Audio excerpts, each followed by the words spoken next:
Sa tuktok ng burol sa isang liblib na lugar sa norte, matatagpuan ang estrukturang tila nagmamatsyag sa mga paparating na bisita. 3 palapag ito at may humigit kumulang 1,000 metro kwadradong lawak na papalibutan ng napakaraming mga dambuhalang puno. Dati itong ospital na ngayon ay tila nilalamon ng mga naglalakihang ugat ng balete. Dahil nasa gitna ng burol, mahirap daw itong marating. Isa sa pinaniniwalaang dahilan kung bakit ito nagsara.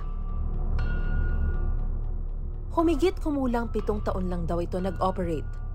Na-bankrupt matapos walang makuhang pinansyal na suporta.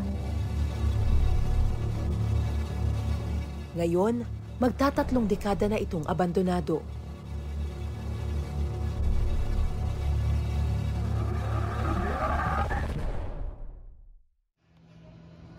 Bahagi ng misteryong bumabalot sa ospital ang kakulangan ng impormasyon tungkol dito kahit hindi naman ito ganoon kaluma. Dahil abandonado, may mga naniniwalang haunted ang lugar base sa mga YouTube video na nakita ko. Tila nabalot na nga ng kwento ng katatakutan ang ospital na ito. Pero bakit nga ba nagkaroon ng ganitong reputasyon itong abandonadong ospital sa burol? Ngayong gabi, ako naman ang susubok na pumasok. Hail Mary, full of grace, the Lord is with you.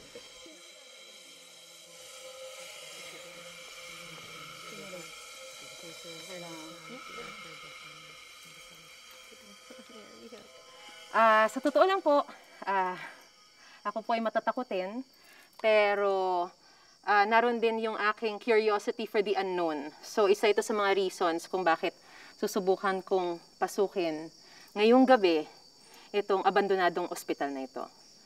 At sa nakikita nyo, ang dami ko ng mga sacramentals for protection.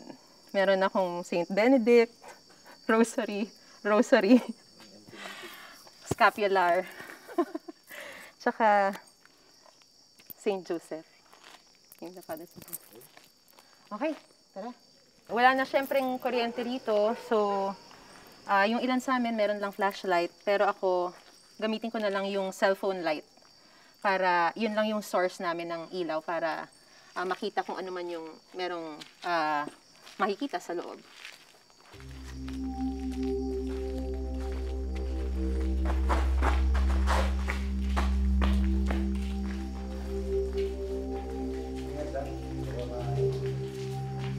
So, sa pag-explore po nitong ospital na ito, makakasama po natin yung isa sa mga caretakers nito na si Tatay Ricardo Madriaga. So, Tay, gano'n na po kayo katagal dito? 40 years. 1980 pa raw naging tagapangalaga si Tatay Ricardo sa inabandonang ospital. Kaya lahat ng kwento ng kababalaghan, kung hindi niya narinig, ay siya raw mismo ang nakasaksi. Bakit sinabing isa sa mga pinaka-haunted or talagang puno ng kababalaghan? Ano yung kwento rito? Noong araw, walang ano dito, walang tao, puro talahiban yan.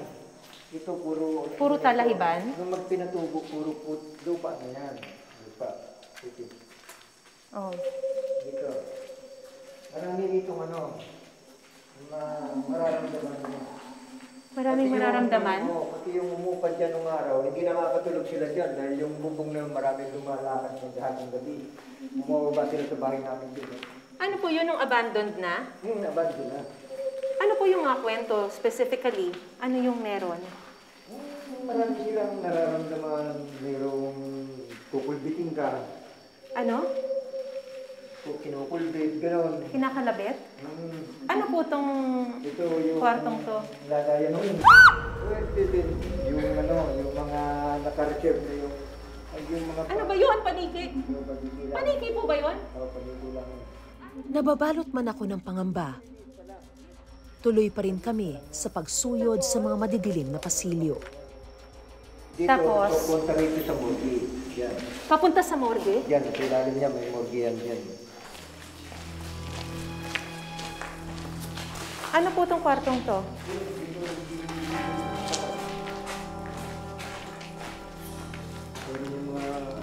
layer-layer dyan ng service. Ipasok tayo? Ha? Ano ka?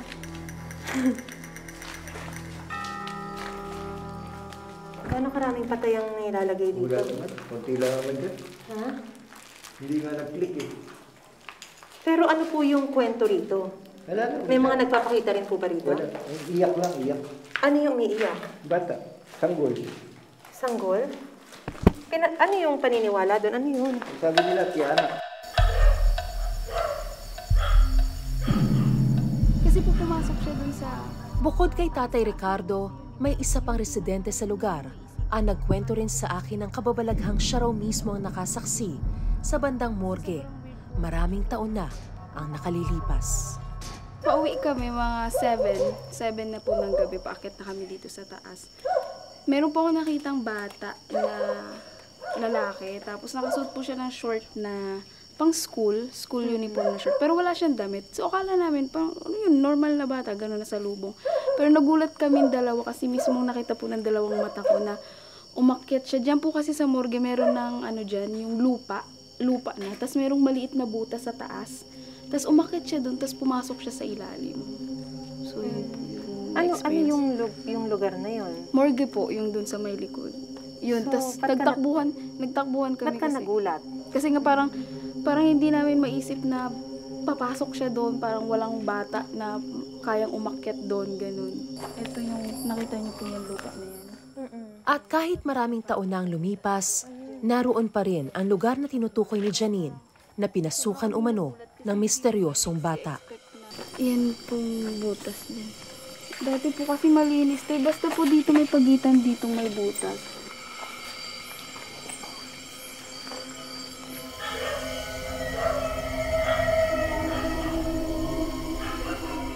Habang lumalalim ang gabi, patuloy naming inikot ni Tatay Ricardo ang bawat kwarto at pasilyo ng ospital. Ito naman ang baliting malaki. Dito ba? Ayan, oh. Ayan ang baliting malaki. Ayan.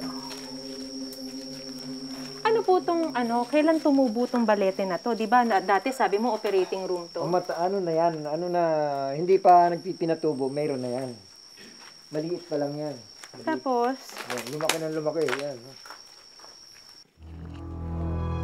Lalo na sa dilim, nakapangingilabot ang itsura ng naglalakihang ugat ng balete na bumalot na sa mga pader ng ospital.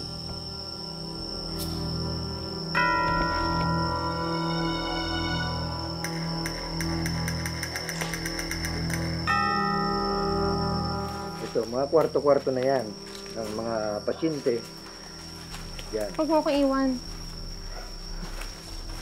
Yung mo naman ng baliti na yan. Ano po yung mga kwento dito? Pilit kong iniintindi ang mga kwento ni Tatay Ricardo. Kahit ang totoo, lumilipad na ang isip ko noong mga panahong iyon, dala ng kaba at pangamba. Dito, may nagtrabaho ditong taga Bataan. Oo. Hindi pa nagpipinatubo. Tapos, doon sa taas, doon ang barak nila. May kumakain doon sila nagluluto, doon kumakain. Oh. Biglang mayroong may dumating na babae, nakikain sa kanila.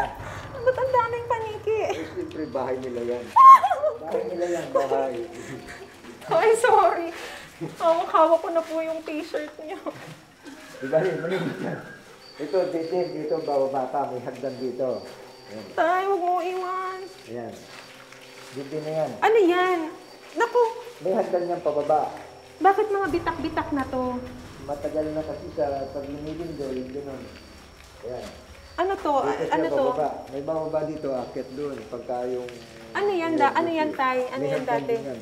Bababa ka rin dyan. May daan to. Dati to. may daan dyan. Yung daan Ano dyan. yan? Ano Papunta yan? rin. Pag pumupunta sa tangke ng tubig, dyan, may hagdan yan. Dito, tinatapos yung taga Pampanga. Yung mga nagtatarget. Yung taga Pampanga ba, Bataan? Taga Pampanga. Yung taga Bataan, doon sila sa taas. Ano yung nakikita niya doon? Dito, yung sinasabi niya may third eye siya. Yun ay lagi rin nakakapit sa akin. Tapos pinipitik yung tainga niya habang naglalakad kami. Iniiwanan niya ako rito eh. Tumatamo na eh. Hindi na sila, doon na lang sila sa labas. Ay, huwag niyo Doon iwan. sila sa labas, pupunta. Oh. Ilan bang floors to? Tatlo. Ha? Tatlo. Ito lang po ang akyatan? Hindi ako makalunok. Sa totoo lang, pilit ko na lang nilalakasan ang loob ko kahit halos di ko na mailakad ang aking mga paa sa takot. Dito raw kasi sa ikatlong palapag, may mas malakas na elementong nagpaparamdam. Sinuyod namin ang bawat kanto at mga sulok. Hindi ko inasahan ang sumunod na pangyayari. Dahil nga po abandonado na po itong ospital na ito, ay sorry, parang meron akong nakita dito. Sorry. Oh my God! Ano ba yun nasa gilid? Pinilabutan ako. Oh my God, sandali.